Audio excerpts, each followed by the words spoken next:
Hello friends, welcome back to this channel.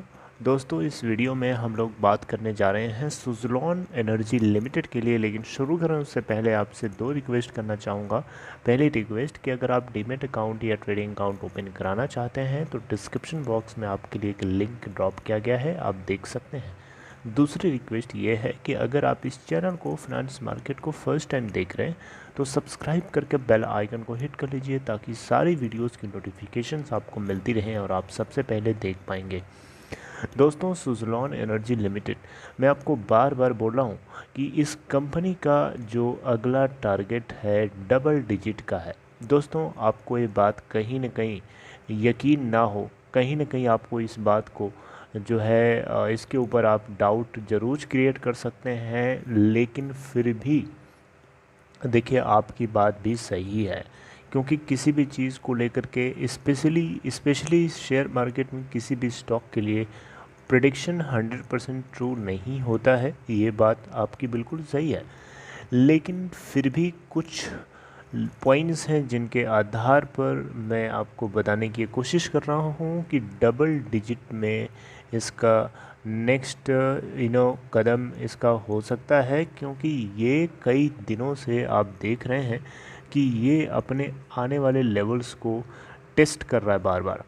आपको पता होना चाहिए कि इस कंपनी के अंदर क्या चल रहा है। एक्चुअली में कंपनी के अंदर आपको पता है प्रोजेक्ट्स तो बहुत मिल रहे हैं, लेकिन कंपनी के पास उस प्रोजेक्ट को कम्प्लीटली एग्जीक्यूट करने के लिए कैश क्रंच है, यानी लिक्विडिटी क्रंच है। और लिक्विडिटी क्रंच को ये कैसे रिमूव करेंगे, that is very very important, right. तो इसके ऊपर मैनेजमेंट का क्या बयान है ये अभी तक हम लोगों को डिस्क्लोज़ नहीं किया गया है, लेकिन जो कुछ भी होगा इनके क्वार्टरली रिजल्ट्स से डेफिनेटली हमें पता चल जाएगा कि क्या एक्चुअली में चल रहा है।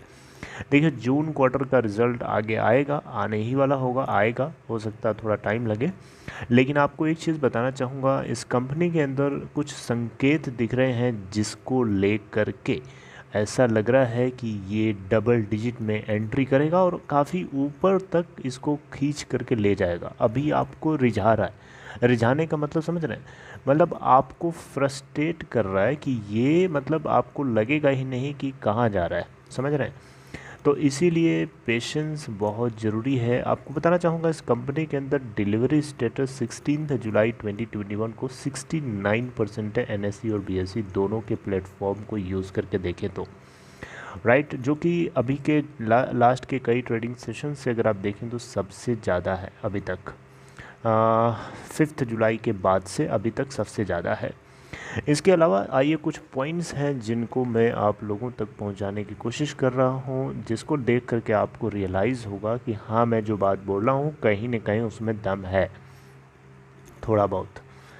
ओके, तो दोस्तों देखिए, आपके सामने म्यूचुअल फंड्स, देखिए जो इंस्टीट्यूशनल इन्वेस्टर्स होते हैं, डोमेस्टिक इंस्टीट्यूशनल इन्वेस्टर्स होते हैं, फॉरेन इंस्टीट्यूशनल इन्वेस्टर्स होते हैं, हमें और आपसे, इन हम दोनों लोगों से, हम सबसे काफ़ी ज़्यादा जानकारी होती है इनके पास बहुत ज़्यादा समझ होती है, बहुत ही ज़्यादा इनके पास एक्सेस होती है इन्फॉर्मेशन को लेकर के, इनकी पूरी टीम होती है, right. So they know very well regarding any stock.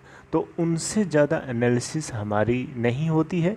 जब उनके इस तरीके के कदम लिए जाते हैं तो जिसको देख करके ऐसा लगता है हम सभी को कि हाँ, कहीं न कहीं कुछ सही होने वाला है।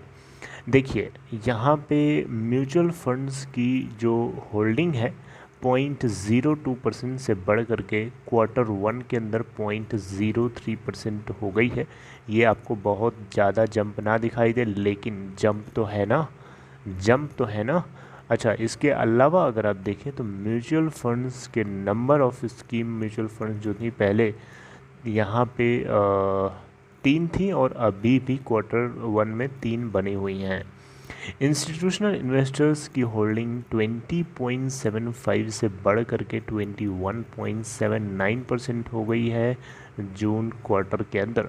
और यहाँ एक बात थोड़ा सा आपको डिसअपॉइंट करे कि प्रमोटर की होल्डिंग 17.2% थी और इस बार 16.5% हो गई है Q1 के अंदर, अगर आप इसके होल्डिंग में से 88.54% देखें तो शेयर्स इन्होंने लॉक करवा रखे हैं, सॉरी लॉक नहीं है, गिरवी रखा हुआ है, यानी 88.54% जब निकालेंगे 16.5% का, तो जो भी नंबर ऑफ शेयर्स आएंगे उतने शेयर्स के अगेंस्ट प्रमोटर ग्रुप ने यानी टांटी ने जो है फाइनेंशियल कमिटमेंट कर रखा है, यानी इन्होंने गिरवी ले रखा है, जिससे साफ साफ झलकता है कि ये अपने प्रोजेक्ट्स को कम्प्लीटली एग्जीक्यूट करके देने के लिए, डिलीवर करने के लिए फ़ंड के लिए तड़पड़ा रहे हैं। फ़ंड की ज़रूरत है और लिक्विडिटी क्रंच जिसको हम बोल रहे हैं, इसको रिमूव करना बहुत ज़रूरी है, राइट। क्योंकि कंपनी प्रॉफिटेबल तभी होगी जब वो प्रोजेक्ट्स को डिलीवर करेगी टाइमली।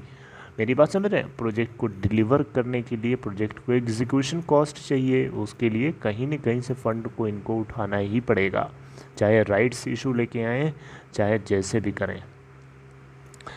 ओके, यहाँ पे एक चीज़ आपको बताना चाहूँगा, यहाँ पे म्यूचुअल फंड्स के अंदर अगर आप देखें तो लास्ट मंथ से कुछ बेटर ही आपको दिखेगा। ओके, अब देखिए यहाँ पे मई के महीने में म्यूचुअल फंड होल्डर्स 4 थे, बायर्स 2 थे, जबकि जून के महीने में बायर्स 4 हो गए हैं बढ़ कर के, और होल्डर्स अभी भी 4 बने हुए हैं, किसी ने बेचा नहीं है। अभी आपने देखा इतनी गिरावट हुई है लास्ट के कुछ ट्रेडिंग सेशन में, 9.45 से गिर करके कहाँ तक चला गया था, 7 पॉइंट समथिंग पे चला गया था कि नहीं चला गया।